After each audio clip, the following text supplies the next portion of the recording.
Hello, my name is Dr. Anthony Basiel, and I'll be doing my talk today about strategic management.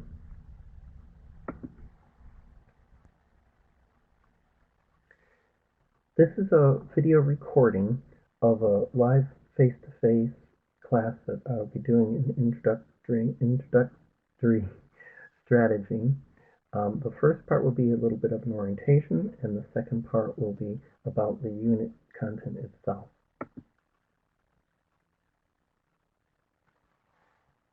First of all, an activity that I do for introduction is to get the students to actually find out about me.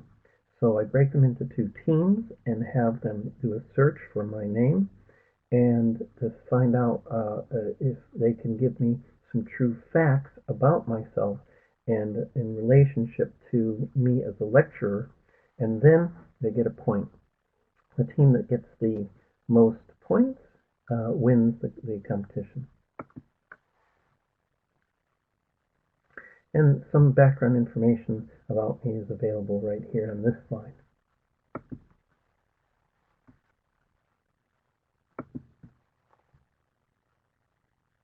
Now, an important part of any class or business is communication. And so I set off right from the beginning an important communication protocol.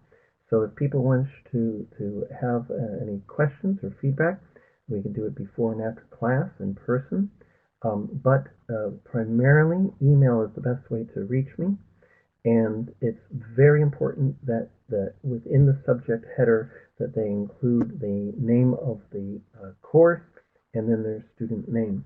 I can also have tutorial sessions online through web video conferencing. Now, a weekly activity that I do is the 1-minute essay, which is a fantastic opportunity for students to reflect on their learning. So each week we'll take 1 minute to write very concisely and briefly something that they've learned that would be relevant to the assessment, the exam, or the coursework. And in this case, the start of the course is to identify what is the goal of the class, what plan do they have on, what strategy. They've got 1 minute to write that out, and then we discuss that, as a group.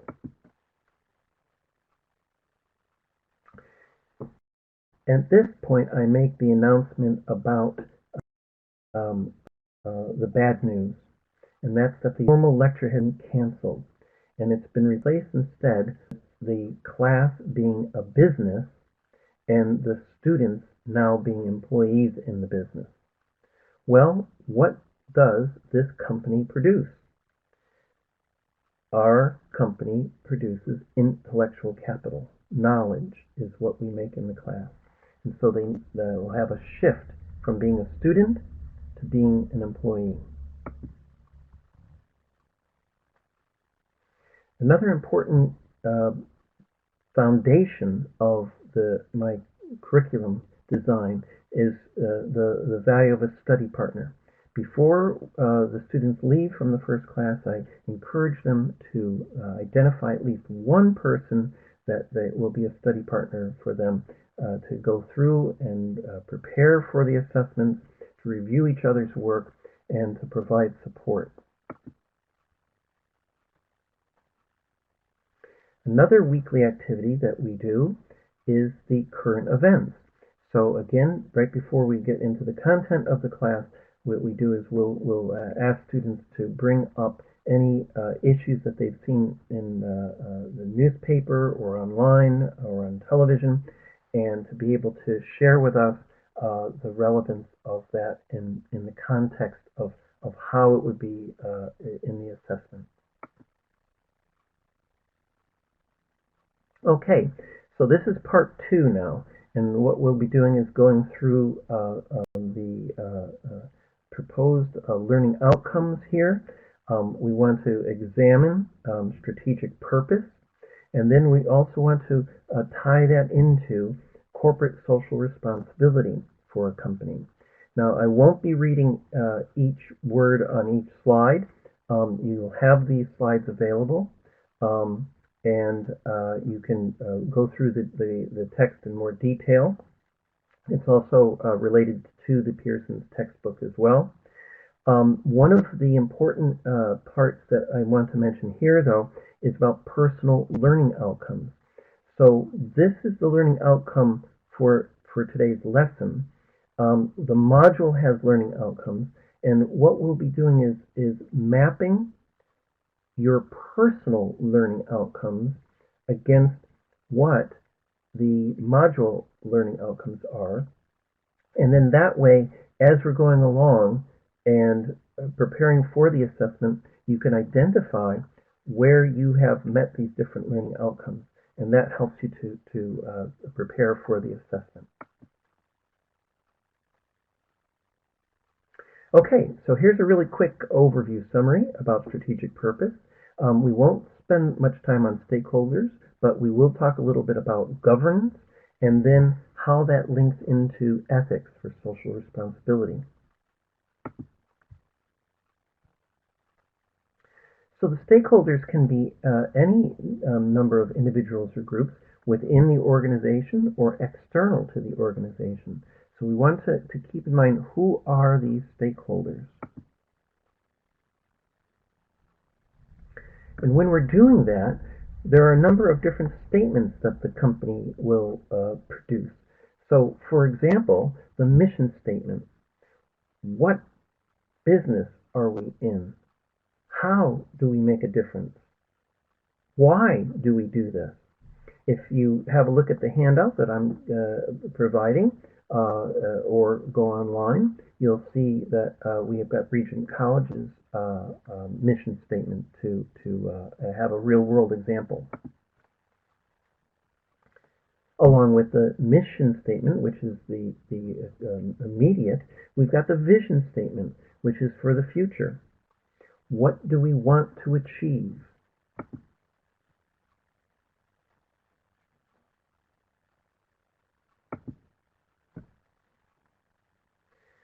Next, we've got the value statement.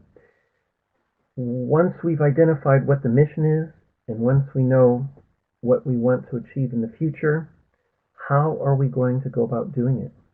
What are the principles involved? What ethics will guide the company? And once that's been established, then we need to look at the system that will be controlling this. The corporate governance is an important part of it. The managers that are involved, that are responsible for making the decisions, how are they to be held accountable?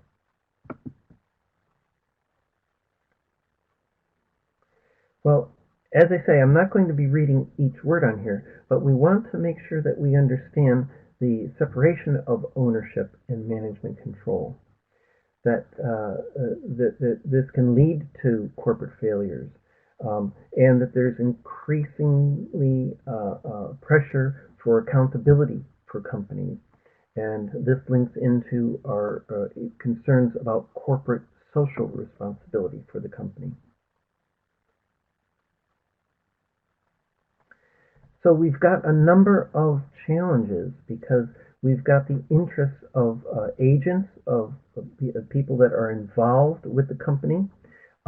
This is important to address the issues of incentive and control when we're doing this. And who are these executives responsible to? Ultimately, when they make the decisions, who will they be answering to? So there's a number of different stakeholders that we're talking about here. Can be shareholders within the company. It might be investors, people who have put financial investment into the company. It might be members of the board of directors. Or it can be external government groups, regulatory boards that are part of our scenario. So now we're going to finish off with an activity. This will be done in the classroom as a group, but you can also do this now with the video. What we'll do is we'll ask you to make two or more teams, and you'll be a company. What we want you to do is to take a moment to select a director. They get 1 vote.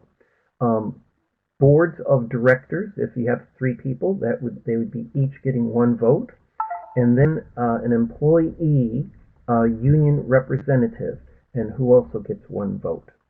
So that would be 5 votes altogether. And take a moment. You can stop the video here to get your group established, and then restart again.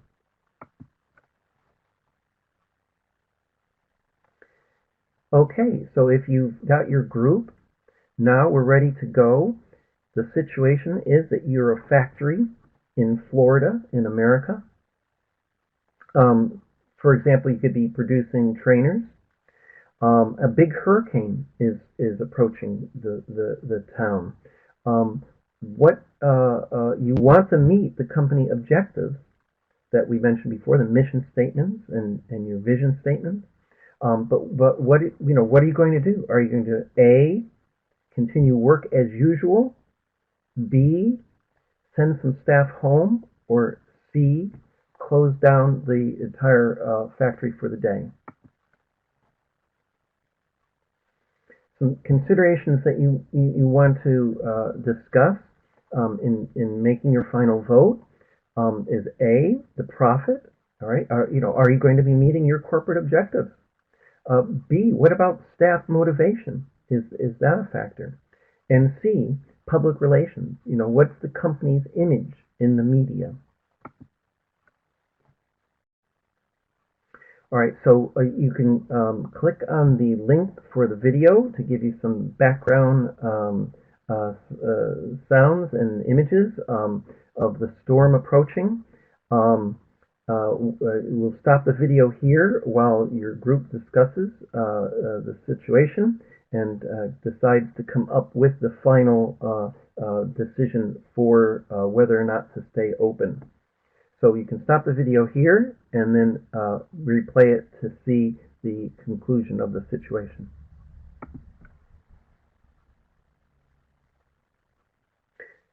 Okay, so here are some possible solutions and consequences. If you said A, work as usual, it's possible that you would be keeping your production level up for profit.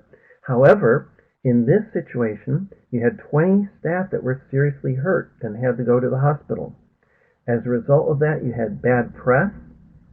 The stocks would fall, and because of the value coming down, the CEO of the company was fired.